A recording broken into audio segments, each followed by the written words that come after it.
Big boss వస్తూ ticket to finale races అయితే మొదలైపోయావి. ఇందులో కూడా 4 లెవెల్స్ అయితే ఉండబోతున్నాయి. ఇక టికెట్ టు ఫినాలి రేస్‌లో మొదటి ఘట్టం కంటెండర్‌గా ఎంపిక కావడమే.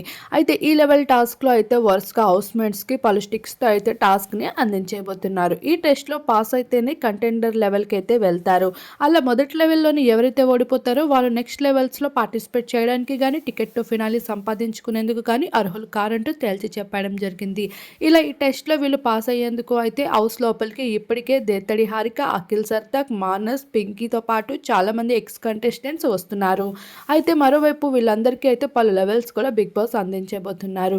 ఇందులో భాగంగానే కొంతమంది సాక్రిఫైస్ చేయాల్సిన అవకాశం కూడా రాబోతుంది. ఇక ఫ్యామిలీస్‌కి సంబంధించిన కొన్ని కాల్స్‌తో పాటు లెటర్స్‌ని కూడా పెట్టి బిగ్ బాస్ అయితే ఏడిపించబోతున్నాడు. ఈ టికెట్ టు ఫినాలి రేస్ ఎంత ఎమోషనల్‌గా జరగబోతుంది అంటే ఒకరినొకరు కొట్టుకోవడమే కాకుండా పర్సనల్ హిస్టరీస్‌ని కూడా బయటికి లాక్కుంటూ కనిపిస్తారు గౌతమ్‌తో పాటు ప్రేరణ. ఇలా మొత్తానికి హౌస్‌లో టికెట్ టు ఫినాలి రేస్ చాలా ఇంట్రెస్టింగ్‌గా జరుగుతూ ఉంది. మరి ఈ టికెట్ టు ఫినాలి రేస్‌లో ఎవరు విన్ అయితే బావుంటుంది అనిపిస్తుందో మీరు కామెంట్ చేయండి. అలానే ఎవరు విన్నర్ అయ్యారనే విషయాన్ని నేను మీతో షేర్ చేసుకుంటాను.